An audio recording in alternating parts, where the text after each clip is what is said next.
Good morning प्यारे विद्यार्थियों। आज हम पढ़ेंगे अमीर खुसरो। अमीर खुसरो का जन्म कहाँ हुआ, इनके गुरु कौन थे और इन्होंने कौन कौन सा साहित्य लिखा, इन सब की वन विस्तृत थोड़ी व्याख्या करेंगे। अमीर खुसरो किसके शासनकाल में था और उनके साहित्य जो हैं वह कब लिखे गए, फिर कैसे लिखे गए और उनकी विषय वस्तु क्या रही, इन्हीं का जिक्र करेंगे। हम देखते हैं कि अमीर खुसरो का जन्म 1310 एटा नगर उत्तर प्रदेश में हुआ और इनका निधन 1382 में हुआ। अब ऐसा माना जाता है कि अमीर खुसरो ने संवत 1340 के आसपास काव्य रचना करना प्रारंभ किया था। इनकी रचनाओं में दिल्ली के आसपास की खड़ी बोली का रूप दिखलाई देता है, जिसमें ब्रजभाषा की और कुछ झुकाव सा मालूम होता है। अमीर खुसरो ने बोलचाल की भाषा को अपनाकर अपनी पहेलियों और मुकरियों द्वारा जनता का अच्छा मनोरंजन किया है। उन्होंने खालिक बारी के नाम से एक फारसी और हिंदी का कोश भी लिखा है, उसमें भी हिंदी का रूप मिलता है।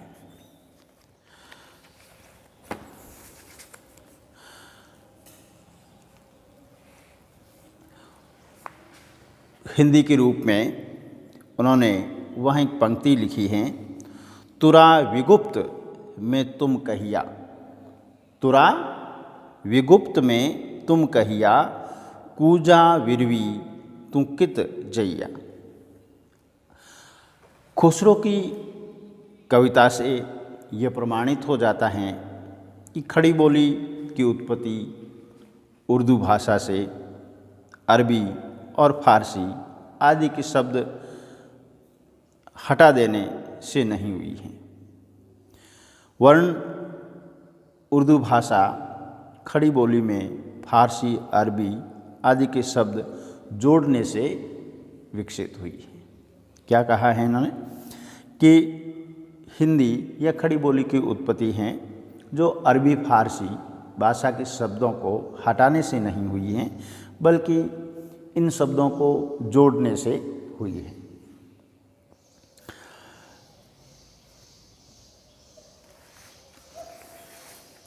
खुसरो ने अपना संपूर्ण जीवन जो है राज्य आश्रय में बिताया है। उन्होंने गुलाम वंश, खिलजी वंश, तुगलक वंश, 3 अफगान राजवंशों का शासनकाल देखा और इन 3 अफगान राजवंशों में 11 सुल्तानों का उत्थान और पतन अपनी आँखों से देखा है। राजनीतिक दांवपेच से अपने को सदैव अलग रखते हुए खुसरो निरंतर एक कवि के रूप में, एक कलाकार के रूप में, एक संगीतज्ञ रूप में और सैनिक ही बने रहे, यानी राजनीति से अपने आप को बिल्कुल ही अलग रखा। कहा जाता है कि तबला हजारों साल पुराना वाद्य यंत्र है, तबला हजारों साल पुराना वाद्य यंत्र है, किंतु नवीनतम ऐतिहासिक वर्णन में बताया जाता है कि 13वीं शताब्दी में भारतीय कवि तथा संगीतज्ञ अमीर खुसरो ने पखावज जो वाद्य यंत्र हैं के 2 टुकड़े कर तबले का आविष्कार किया। पखावज के 2 टुकड़े कर दिए और तबले का आविष्कार अमीर खुसरो के द्वारा किया गया है। अमीर खुसरो अफ़गान के महान सूफी संत शेख निजामुद्दीन औलिया के शिष्य थे। किसके? निजामुद्दीन औलिया के शिष्य रहे हैं। उन्होंने गुरु की प्रेरणा से ही काव्य साधना प्रारंभ की थी। खुसरो ने कहा है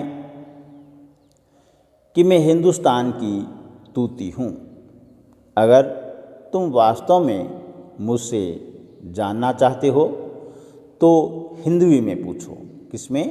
हिंदवी। यह हिंदवी का मतलब है खड़ी बोली। हिंदवी में पूछो, मैं तुम्हें अनुपम बातें बता सकूँगा, कि मैं अनोखी अनोखी बातें हैं वह बता सकूँगा। किसमें? खड़ी बोली में आप मेरे से बात करोगे तब।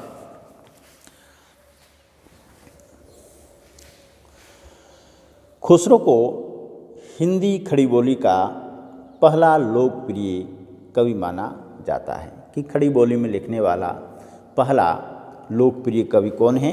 अमीर खुसरो हैं।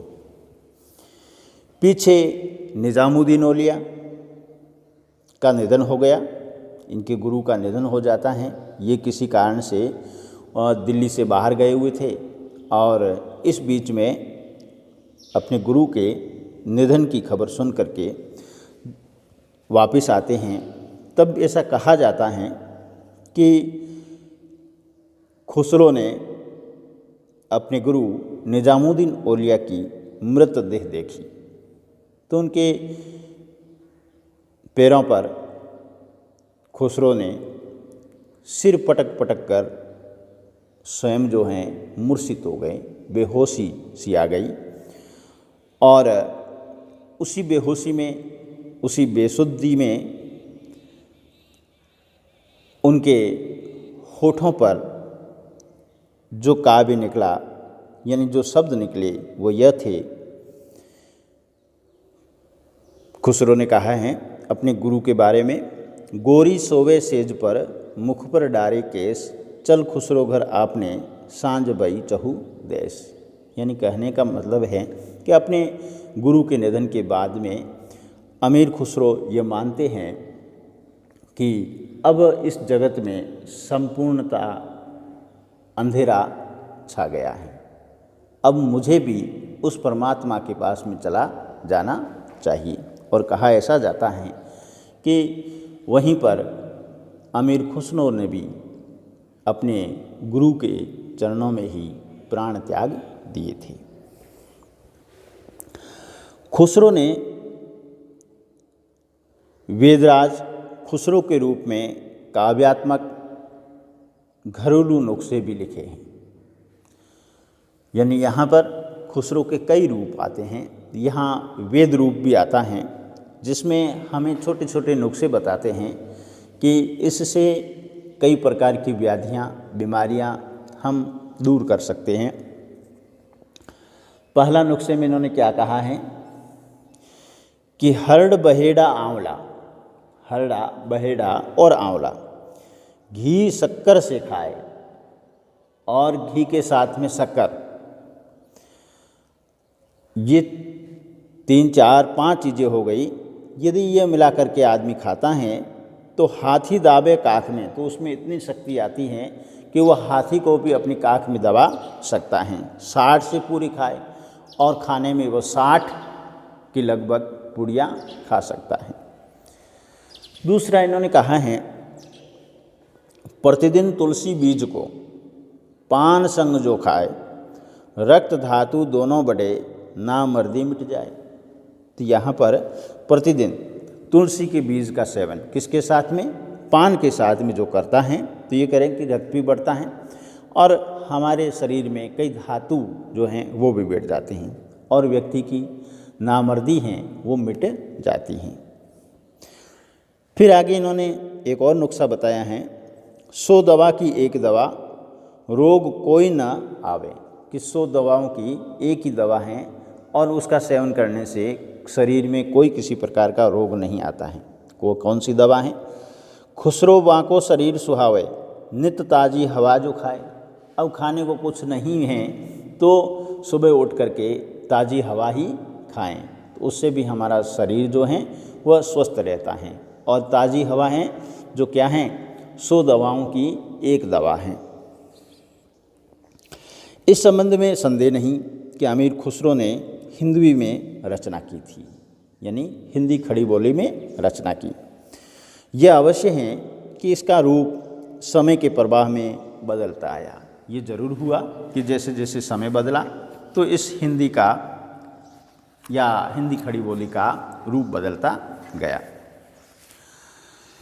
काव्य की दृष्टि से ही उनमें उत्कृष्टता न हो, सांस्कृतिक और भाषा वैज्ञानिक अध्ययन के लिए उनका मूल्य निसंदेह बहुत अधिक है।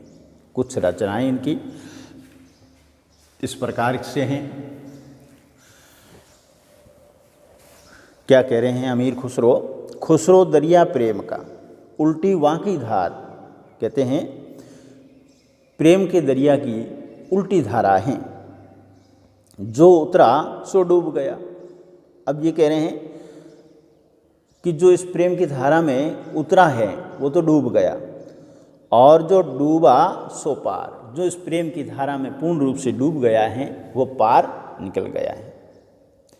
फिर छाप तिलक सब छीने रे, मुँह से नैना मिलाए के, प्रेम भटी का मधुआ पिलाए के, मतवारी कर दीनी रे, मुँह से नैना मिला के। तो इस प्रकार से प्रेम की आंखें मिला करके ये कह रहे हैं कि मुझे मतवाली कर दी हैं और मुझे उस प्रियतम से प्रेम हो गया है। फिर आगे जिहाल मिसकी मुकुन तगाफुल दुराए नैना बनाए बतिया, ऐसी इन्होंने खड़ी बोली में रचना की है। फिर इनके कुछ कहमुकरियाँ आती हैं। कहमुकरियाँ का अर्थ ये है कि उसी में उसका अर्थ भी मिलता है, और यह कहमुकरियाँ में एक सखी दूसरी सखी से बात करती है। एक सखी क्या कह रही है? जब मेरे मंदिर में आवे सोते मुझको आन जगाए, कि वो मेरे मंदिर में आते हैं, घर आते हैं तो मैं सोई रहती हूँ, तब वो मुझे जगाती हैं। फिर वो वही क्या कह रही है? पढ़त फिरत वह विरह के अक्षर, और फिर यहाँ आते हैं तो वो वियोग के अक्षर पढ़ते फिरते हैं।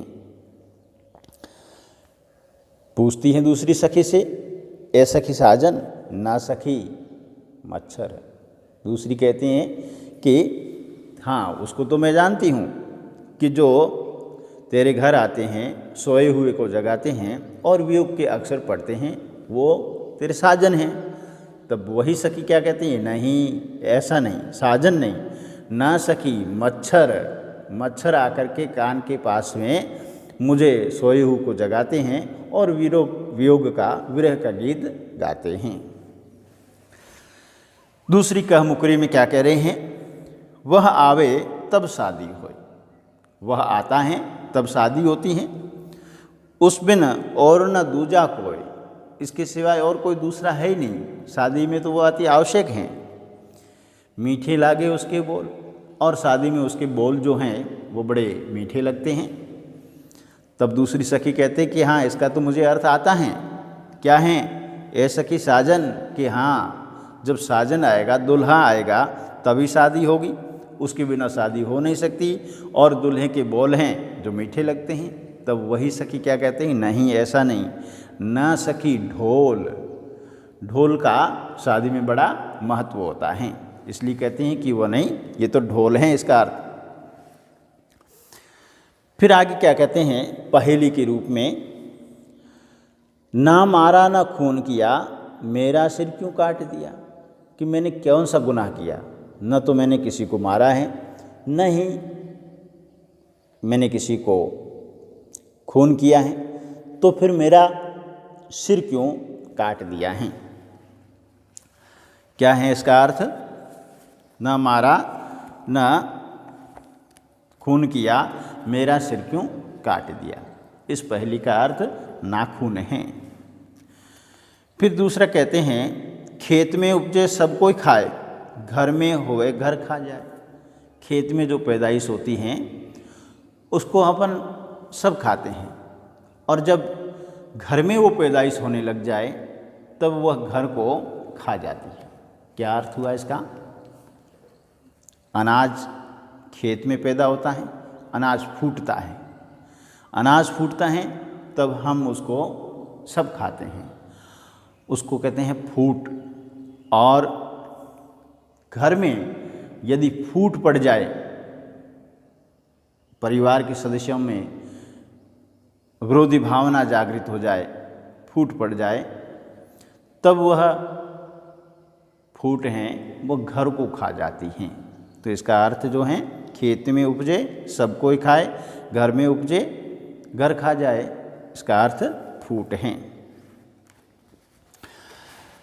फिर इन्होंने कहा है इनकी पहेली में कि एक थाल मोतिन से भरा, सबके सिर पर औंधा धरा, चारों ओर वह थाली फिरे, मोती उसमें एक न गिरे। कि एक थाल जो है मोतियों से भरा हुआ है, सिर के ऊपर उल्टा धर रखा है। फिर ये कह रहे हैं कि वह चारों ओर थाली घूम रही हैं, लेकिन मोती उसमें एक भी नहीं गिर रहा है। क्या है? आकाश इसका अर्थ है।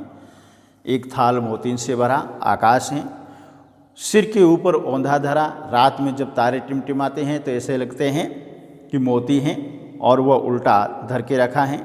चारों ओर थाली फिरे, वह आकाश है, चारों ओर परिक्रमा करता है, मोती उसमें एक न गिरे, एक भी तारा नहीं गिरता है।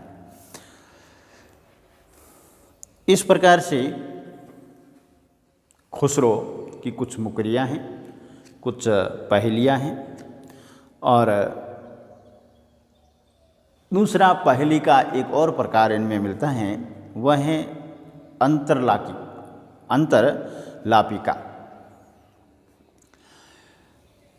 अंतरलापिका का अर्थ ये है कि उसका उत्तर पहेली में छिपा रहता है, उसी पहेली में वह उत्तर उसका रहता है।